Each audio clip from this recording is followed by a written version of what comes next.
साथियों अस्सलाम वालेकुम, मैं आप सभी का इस यूट्यूब चैनल में खैर मकदम करती हूँ। तो साथियों, आज हम लोग क्लास 10th उर्दू दरख्सा बुक पढ़ेंगे। दरख्सा बुक में हम लोग सबक 11 पढ़ेंगे, जो बहुत ज़्यादा इम्पोर्टेंट रहेगा आप लोगों के एग्ज़ाम के लिए ये चैप्टर। तो सबक 11 में आप लोगों की बुक में कौन सा ये मज़मून है?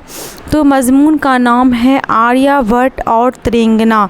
ये क्या है? ये माखूज़ है, ठीक है, यानी इसके कोई राइटर नहीं है। माखूज़ मतलब होता है कहीं और से लिया गया या सिलेबस से लिया गया। तो चलिए सेशन को स्टार्ट करते हैं। देखिए क्या है सबक क्लास 10th उर्दू सबक 11। सबक 11 में क्या है? मज़मून है। क्या है? मज़मून है। मज़मून आप लोग सभी जानते होंगे, इससे पहले बता चुकी हूँ।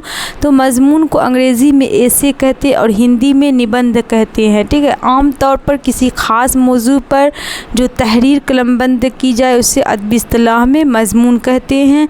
तो आप लोग मज़मून समझ गए, जैसे गाय पर मज़मून लिखे जाते हैं, ईद पे मज़मून लिखे जाते हैं, मुहर्रम पे मज़मून लिखे जाते हैं। तो चलिए सेशन को स्टार्ट करते हैं। आर्यभट्ट और तेलंगाना मज़मून का नाम है। आर्यभट्ट हम लोग सबसे पहले समझते हैं आर्यभट्ट कौन है। आर्यभट्ट जो है भारत के एक मशहूर साइंसदान है। कौन है? आर्यभट्ट जो है भारत के एक मशहूर साइंटिस्ट, अंग्रेज़ी में और उर्दू में कहते हैं साइंसदान। और तेलंगाना यहाँ पर ज़िक्र किया गया है, आर्यभट्ट और तेलंगाना। तेलंगाना जो है आर्यभट्ट का क्या है? एक रिसर्च सेंटर है, यानी तजुर्बागाह है, जहाँ पर आर्यभट्ट ने अपने सारी चीज़ों के बारे में जानकारी प्राप्त की है, ज़मीन के बारे में, सितारों के बारे में, ठीक है। तो ये सभी समझ गए आप लोग, आर्यभट्ट और तेलंगाना। तो फिर आगे देखिए क्या है, ये क्या है? एक माखूज़ है, ठीक है, माखूज़ समझ गए। देखिए यहाँ पर हिंदुस्तान के अहद कदीम की तारीख़ में गुप्त दौर को सुनहरा दौर कहा जाता है। हिंदुस्तान के अहद कदीम की तारीख़ में, किसमें? हिंदुस्तान मतलब क्या होता है आप लोग समझ गए, भारत देश यानी, है ना। तो अहद मतलब होता है दौर, अहद मतलब दौर, कदीम मतलब पुराना, यानी कदीम दौर यानी पुराने दौर में जो है गुप्त दौर। कौन से दौर? गुप्त दौर को सुनहरा दौर कहा जाता है। कौन सा दौर कहा जाता है? सुनहरा दौर। सुनहरा दौर इसलिए कहा जाता है गुप्त दौर को, क्योंकि इस दौर में सभी तरह की तरक्की हुई थी। सुनहरा दौर को अंग्रेज़ी में गोल्डन एज कहते हैं और हिंदी में स्वर्ण युग कहते हैं। तो आप लोग समझ गए कि गुप्त दौर को कैसा दौर कहा जाता था? तो सुनहरा दौर कहा जाता था। यहाँ पर गुप्त दौर का इसलिए ज़िक्र किया गया है क्योंकि हिंदुस्तान के जो मतलब अजीम साइंसदान थे पाइथागोरस। कौन थे? देखिए यहाँ पर आर्यभट्ट और पाइथागोरस, यानी आर्यभट्ट यहाँ पर ज़िक्र पहले किया गया है। तो आर्यभट्ट जो थे तो इसी दौर के थे, यानी गुप्त दौर के थे, इसलिए यहाँ पर गुप्त दौर का ज़िक्र किया गया है। आगे देखिए क्या है, आप लोग यहाँ पर समझ गए गुप्त दौर के बारे में। इस दौर में बड़े बड़े साइंसदान थे। आर्यभट्ट जैसे अजीम साइंसदान का ताल्लुक़ इसी दौर से था। अब देखिए इस दौर में जो है, यानी गुप्त दौर में बड़े बड़े साइंसदान आए थे और आर्यभट्ट जो थे मशहूर साइंसदान जो थे हिंदुस्तान के, तो इसी दौर में आए थे। किस दौर में? गुप्त दौर में ही ये आए थे और इसका ताल्लुक़ किस दौर से था? गुप्त दौर से ही था। आगे देखिए क्या है, आगे है मशहूर इल्म रियाज़ी पाइथागोरस की रहनुमाई आर्यभट्ट ने ही की थी। मशहूर इल्म रियाज़ी मतलब होता है मैथमेटिशियन या गणितज्ञ, ठीक है। इल्म रियाज़ी मतलब होता है गणितज्ञ।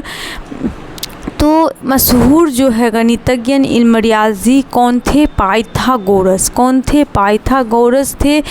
इसकी भी रहनुमाई यानी मतलब मदद जो है आर्यभट्ट जो है बहुत सारी बातों में पाइथागोरस को जो है सलाह देते थे, उसकी मदद करते थे। तो मशहूर इल्म रियाज़ी पाइथागोरस की रहनुमाई जो है आर्यभट्ट ने ही की थी। यानी आर्यभट्ट जो थे बहुत क्या थे, बहुत ज़्यादा मतलब जानकारी से थे, ठीक है, सारी चीज़ों के बारे में। और पाइथागोरस को किसी भी चीज़ के बारे में अगर दिक्कत होती थी तो आर्यभट्ट से ही मशवरा लेते थे, ठीक है। तो यहाँ तक आप लोग समझिए। आगे देखिए आर्यभट्ट की पैदाइश कहाँ हुई थी? पटना के मगरिब खगोल में हुई थी। कहाँ पर हुई थी?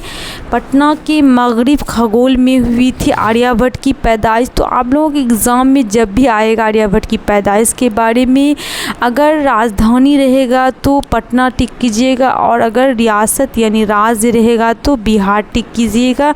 अब देखिए इसकी पैदाइश देखिए क्या है, ताल्लुक़ इल्म नजूम से थे। किससे थे?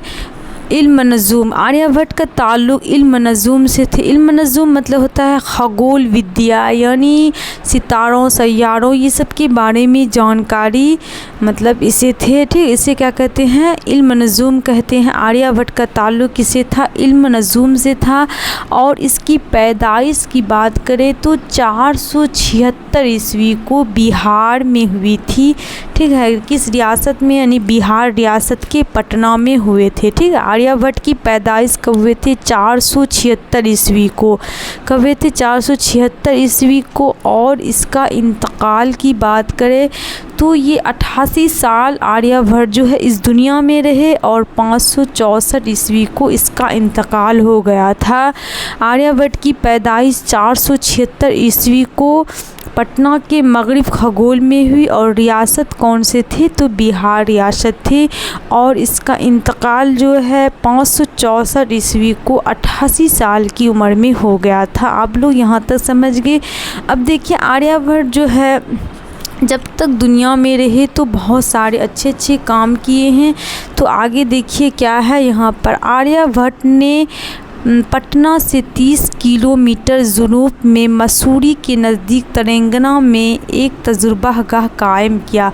जब आर्यभट्ट इस दुनिया में रहे तो इन्होंने पटना से 30 किलोमीटर, कहाँ पर? पटना से 30 किलोमीटर जुनूब में मसूरी के नज़दीक एक तजुर्बागाह कायम किया था। किस जगह कायम किया था? तो तेलंगाना में।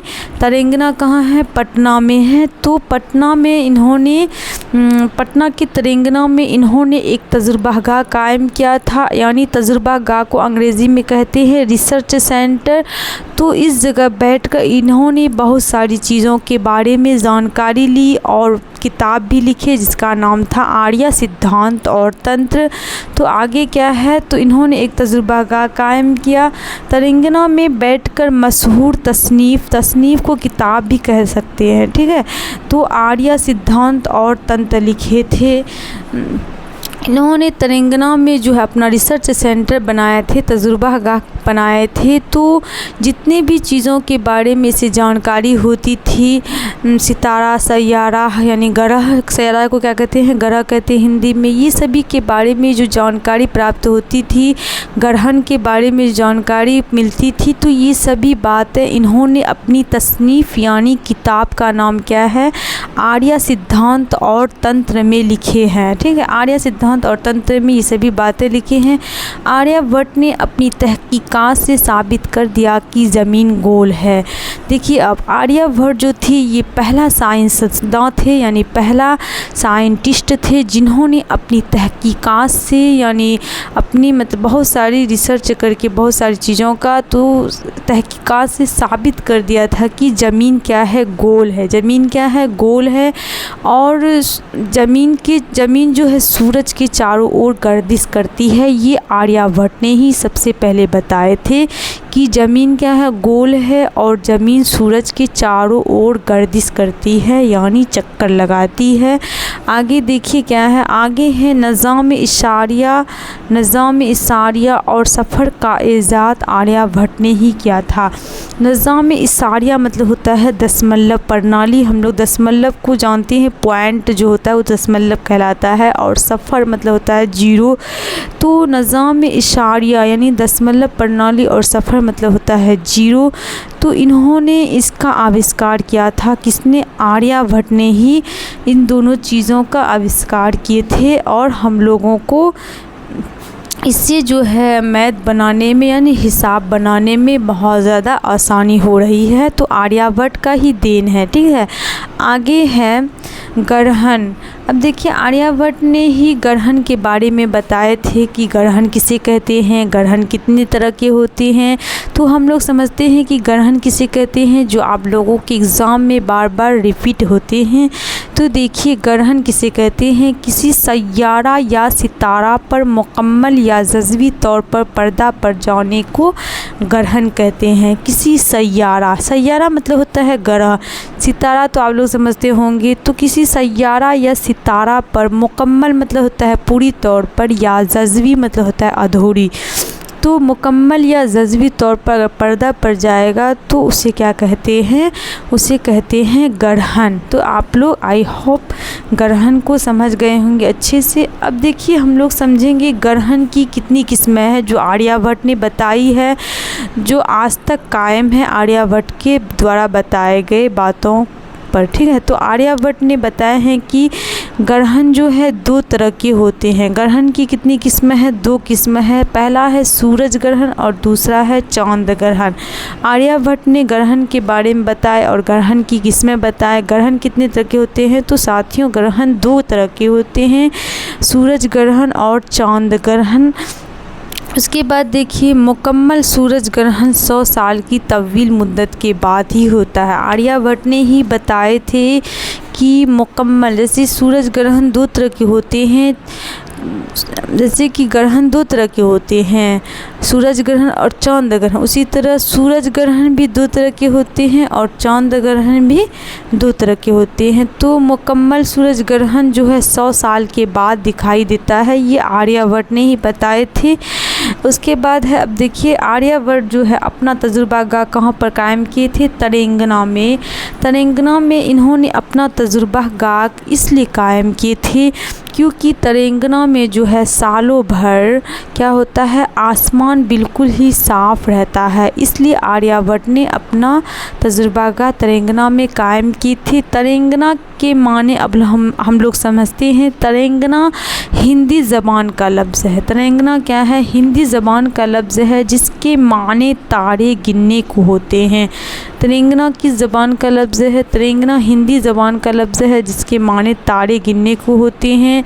तेलंगाना में सालों भर मौसम साफ रहने की वजह से आर्यभट्ट को यहाँ पर जितनी भी चीज़ों की जानकारी मिली अच्छे से मिली और सही ढंग से मिली। इसलिए इन्होंने अपना तजुर्बागाह तेलंगाना में ही कायम किए थे। कहा जाता है कि आर्यभट्ट ने 8 फीट की बुलंदी का टीला बनाया था। किसने?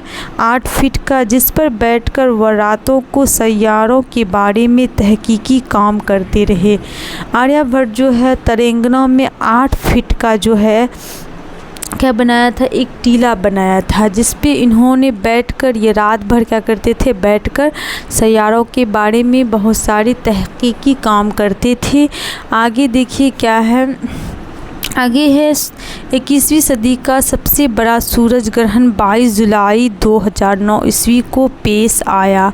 अब देखिए यहाँ पर इसका जिक्र इसलिए किया गया है क्योंकि आर्यभट्ट जो है जब अपना मतलब बहुत सारे तहकीक करते थे यानी रिसर्च करते थे तो इन्होंने बता दिए थे कि अपने बुक में, बुक का नाम क्या था, इसका बुक का नाम था आर्य सिद्धांत और तंत्र। तो इस बुक में इन्होंने बता दिए थे कि 21वीं सदी का सबसे बड़ा सूरज ग्रहण कब पेश आएगा, तो 22 जुलाई 2009 ईस्वी को पेश आएगा।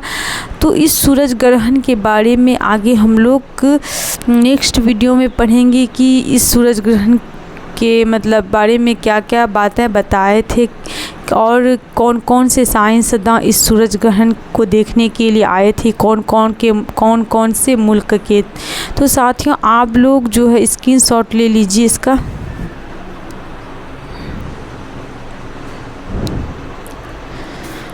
साथियों आप लोग इसका स्क्रीनशॉट ले लिए होंगे और अच्छे से कॉपी में उतार लीजिएगा। और अगर आप लोगों को 10th क्लास का अगर नोट्स चाहिए तो इस नंबर पे व्हाट्सएप में कांटेक्ट ज़रूर कीजिएगा। देखिए नंबर दे रही हूँ,